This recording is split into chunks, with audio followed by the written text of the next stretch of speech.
안녕하십니까. 정부가 45년째 그대로인 법정 노인 연령 상향 추진을 공식화했습니다. 지하철 무임승차, 기초연금 수급 등 각종 복지 혜택을 받을 수 있는 나이를 현재 만 65세에서 만 65세보다 더 많은 나이로 상향해서 적용하겠다는 뜻입니다. 만약 노인 연령 기준을 65세에서 70세로 올리면 노인들의 복지 혜택 지급에도 큰 변동이 예상됩니다. 기초연금 지급이 70세로 연장될 수도 있고 노인 지하철 무임 승차가 폐지될 수도 있고 뿐만 아니라 그동안 노인들에게 제공해주던 수많은 복지 혜택도 함께 조정될 수도 있습니다. 다음은 65세 이상 노인 복지의 주요 종류 35개를 보겠습니다. 65세 이상 노인 복지의 주요 종류 35개입니다.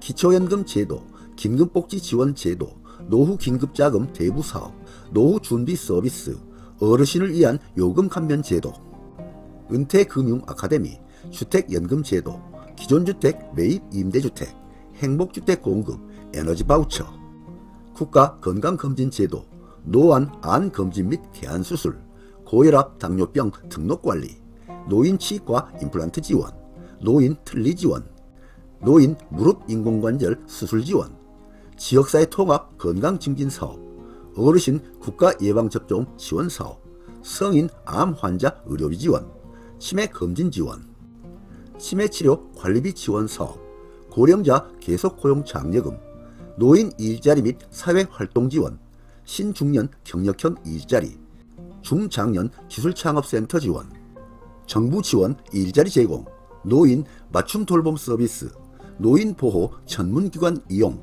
노인 장기 요양보험 제도, 독거 노인 장애인 응급안전 안심 서비스, 온 가족 보듬사업, 독거 노인 사회관계 활성화 지원, 법률 구조 제도, 디지털 배움터, 취약지역 어르신 문화 누림 등이 있습니다. 이와 같은 중앙정부에서 제공해주는 노인복지 외에도 노인 지하철 무임승차 등 각각의 지자체 복지 혜택도 많이 있습니다. 어떤 내용인지 이에 대해 살펴보도록 하겠습니다. 기획재정부 산하 중장기 전략위원회는 지난 2월 19일 전체 회의를 열고 법정 노인 연령을 상향하는 내용이 담긴 미래 세대 비전 및 중장기 전략을 발표했습니다. 중장기 전략에는 저출산 고령화와 저성장 고착화에 대응하기 위한 정책 과제가 여러 종류 담겼는데요. 정부는 노인 연령 조정을 주요 과제로 제시했습니다. 회의에 참석한 기재부 김범석 1차관은 노인 연령 조정에 대해 사회적 논의를 본격화하겠다고 밝혔습니다. 정부가 법정 노인 연령을 올리겠다고 나선 이유는 눈덩이처럼 불어나고 있는 복지 지출을 줄여서 미래 세대에게 주게 되는 부담을 줄이려는 의도로 판단됩니다. 기대 수명은 점점 더 늘어나고 있지만 노인복지법에 규정된 노인 연령은 1981년 이 법이 만들어진 이후에 한 번도 바뀌지 않고 만 65세 이상이 그대로 유지되고 있습니다. 그런데요, 만약 노인 연령을 상향하면 기초연금, 기업정년, 경로우대 제도 등 각종 복지 제도상 적용되고 있는 연령에도 각각 영향을 주게 됩니다. 그래서 노인 연령을 몇 세로 올릴지에 대해서는 앞으로 사회적 논의를 거쳐서 정한다는 방침입니다. 또한 노인 연령을 올리게 되면 복지 공백으로 인한 고령층들이 근로소득을 마련할 수 있도록 계속고용 활성화 방안도 마련할 계획입니다. 그 방법으로는 정년 연장이나 폐지, 정년 후 재고용 등의 제도화가 거론되고 있습니다. 이번의 8년 만에 나온 정부의 중장기 전략에서 노인 연령 상향이 주요 과제로 떠오른 이유는 더욱더 빨라진 고령화로 인하여 재정 적자가 기하급수적으로 늘어나고 있기 때문입니다. 또한 고령층들의 건강 상태가 전체적으로 좋아지고 있는 것으로 나타나면서 노인으로 여겨지는 연령이 71세까지로 점점 높아지고 있는 점도 제도 개선에 영향을 주었습니다. 다음은 나이와 건강 수명에 대한 인식입니다.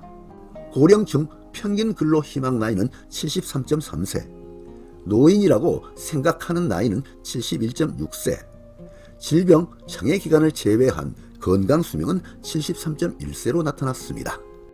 법정 노인 연령이 올라가면 노인에게 주어지는 사회보험 및 복지 혜택을 받는 시기가 그만큼 늦추어집니다. 이런 부작용을 보완하기 위하여 정부에서는 계속 소득을 얻을 수 있는 길을 열어줄 계획입니다. 그 방법으로는 정년을 연장하거나 폐지하여 일할 수 있는 신고령층의 고용을 활성화하는 방안입니다. 그리고 급격한 고령화로 인하여 나타날 것으로 예상되는 노년 부양비를 살펴보면 생산 연령 인구 15세에서 64세 100명이 부양해야 할 65세 이상 고령 인구가 올해는 29.3명인데요. 2072년에는 104.2명으로 약 3.6배 정도 늘어날 것으로 예상됩니다. 이는 약 50년 후에는 생산 연령 인구 15세에서 64세 국민 1명이 노인 1명 이상을 부양해야 한다는 뜻으로 그만큼 미래 세대의 부담이 커진다는 뜻입니다. 다음은 생산 연령 인구 15세에서 64세 100명이 부양해야 할 65세 고령 인구 노년 부양비 추이 예상 인원입니다. 2025년 29.3명, 2030년 38명, 2040년 59.1명, 2050년 77.3명, 2060년 90.3명, 2072년 104.2명으로 나타났습니다. 현재 노인 연령의 기준이 되는 건 1981년에 만들어진 노인복지법이 그 근거입니다. 노인복지법은 지하철 무임승차, 공공시설 무료 이용 등 경로 우대 대상을 만 65세 이상으로 규정하고 있습니다. 그래서 이후에 나오기 시작한 대부분의 사회보험과 고령층에 대한 복지제도는 노인복지법을 근거로 만 65세 이상을 노인 연령으로 정하고 있는 상황입니다. 그러다 보니 정부 계획과 같이 노인복지법 개정 작업에 착수하더라도 많은 분들의 이해관계가 얽혀있기 때문에 굉장히 큰 진통이 따를 것으로 예상됩니다. 현재 65세인 노인연령기준 상향 추진 계획 내용 속에는 노인복지법상 경로 우대 기준뿐만 아니라 기초연금, 노인장기 요양급여 등 각종 사회보험 기준 연령도 함께 높이겠다는 계획이 들어있습니다. 그렇게 하려면 기초연금법, 국민건강보험법 등 개별법을 각각 개정해서 연령 기준을 올려야 합니다.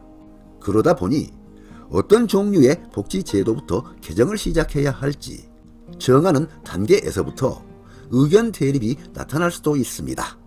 이에 따라 보건복지부 관계자는 노인 연령 기준을 몇 세로 올려야 할지, 어떤 복지제도부터 노인 연령 기준을 바꾸어 나가야 할지 사회적 합의를 도출하기 위한 논의를 해나가야 할 것이라고 말한 것으로 알려지고 있습니다. 이와 같은 자료들을 살펴보면 앞으로 노인 연령 기준 상향은 급물살을 탈 것으로 보입니다. 아무쪼록 합리적인 제도 개선이 이루어지기를 바라는 바입니다. 네, 오늘 동영상 주제는 노인 연령 기준 상향 추진 공식화였습니다. 많은 도움이 되시길 바랍니다. 끝까지 경청해 주셔서 감사드립니다.